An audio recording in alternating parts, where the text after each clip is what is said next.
चौथा अध्याय। वो फिर झील के किनारे उपदेश देने लगा और ऐसी बड़ी भीड़ उसके पास इकट्ठी हो गई कि वो झील में एक नाव पर चढ़कर बैठ गया और सारी भीड़ भूमि पर झील के किनारे खड़ी रही। वो उन्हें दृष्टांतों में बहुत सी बातें सिखाने लगा। उसने अपने उपदेश में उनसे कहा, सुनो, एक बोने वाला बीज बोने के लिए निकला। बोते समय कुछ तो मार्ग के किनारे गिरा और पक्षियों ने आकर उसे चुग लिया। कुछ पथरीली भूमि पर गिरा जहां उसको बहुत मिट्टी न मिली। गहरी मिट्टी न मिलने के कारण जल्द उगाया और जब सूर्य निकला तो जल गया और जड़ न पकड़ने के कारण सूख गया। और कुछ तो झाड़ियों में गिरा और झाड़ियों ने बढ़कर उसे दबा लिया और वो फल न लाया। परंतु कुछ अच्छी भूमि पर गिरा, वो उगा और बढ़कर फलवंत हुआ। कोई 30 गुना, कोई 60 गुना और कोई 100 गुना फल लाया। और उसने कहा, जिसके पास सुनने के लिए कान हो वो सुन ले। जब वो अकेला रह गया तो उसके साथियों ने उन 12 समेत उससे इन दृष्टांतों के विषय में पूछा। उसने उनसे कहा, तुमको तो परमेश्वर के राज्य के भेद की समझ दी गई है, परंतु बाहर वालों के लिए सब बातें दृष्टांतों में होती हैं, इसलिए कि वे देखते हुए देखें और उन्हें सुझाई न पड़े, और सुनते हुए सुने भी और न समझें। ऐसा न हो कि वे फिरें और क्षमा किए जाएं। फिर उसने उनसे कहा, क्या तुम ये दृष्टांत नहीं समझते? तो फिर और सब दृष्टांतों को कैसे समझोगे? बोने वाला वचन बोता है जो मार्ग के किनारे के हैं, जहां वचन बोया जाता है।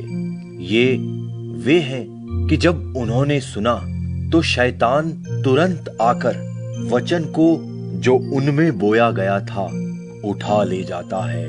वैसे ही जो पथरीली भूमि पर बोए जाते हैं, ये वे हैं जो वचन को सुनकर तुरंत आनंद से ग्रहण कर लेते हैं, परंतु अपने भीतर जड़ न रखने के कारण वे थोड़े ही दिनों के लिए रहते हैं। इसके बाद जब वचन के कारण उन पर क्लेश था, उपद्रव होता है, वे तुरंत ठोकर खाते हैं। और जो झाड़ियों में बोए गए, ये वे हैं जिन्होंने वचन सुना और संसार की चिंता और धन का धोखा और वस्तुओं का लोभ उनमें समाकर वचन को दबा देता है और वो निष्फल रह जाता है। और जो अच्छी भूमि में बोए गए, ये वे हैं जो वचन सुनकर ग्रहण करते और फल लाते हैं। कोई 30 गुना, कोई 60 गुना और कोई 100 गुना। और उसने उनसे कहा, क्या दिए को इसलिए लाते हैं कि पैमाने या खाट के नीचे रखा जाए? क्या इसलिए नहीं कि दीवट पर रखा जाए?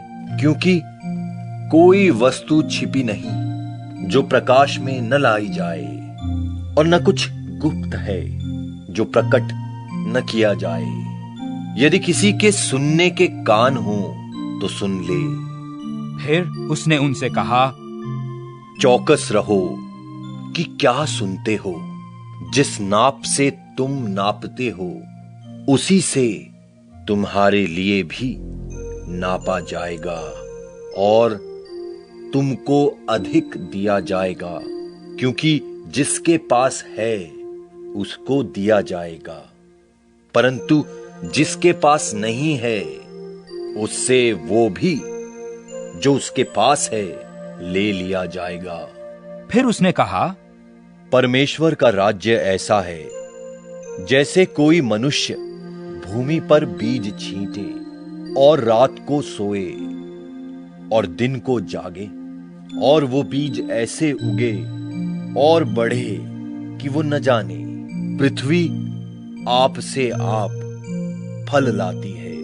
पहले अंकुर, तब बाल, और तब बालों में तैयार दाना।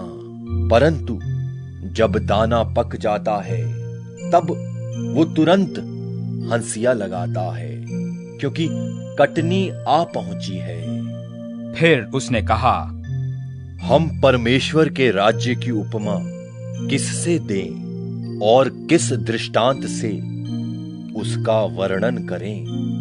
वो राई के दाने के समान हैं। जब वो भूमि में बोया जाता है तो भूमि के सब बीजों से छोटा होता है, परंतु जब बोया गया तो उगकर सब साग पात से बड़ा हो जाता है और उसकी ऐसी बड़ी डालियां निकलती हैं कि आकाश के पक्षी उसकी छाया में बसेरा कर सकते हैं। और वो उन्हें इस प्रकार के बहुत दृष्टांत दे देकर उनकी समझ के अनुसार वचन सुनाता था, और बिना दृष्टांत कहे उनसे कुछ नहीं कहता था। परंतु एकांत में वो अपने निज चेलों को सब बातों का अर्थ बताता था। उसी दिन जब सांझ हुई तो उसने उनसे कहा, आओ हम पार चलें। और वे भीड़ को छोड़कर जैसा वो था वैसा ही उसे नाव पर साथ ले चले, और उसके साथ और भी नावें थीं। तब बड़ी आंधी आई और लहरें नाव पर यहां तक लगी कि वो अब पानी से भरी जाती थी, और वो आप पिछले भाग में गद्दी पर सो रहा था।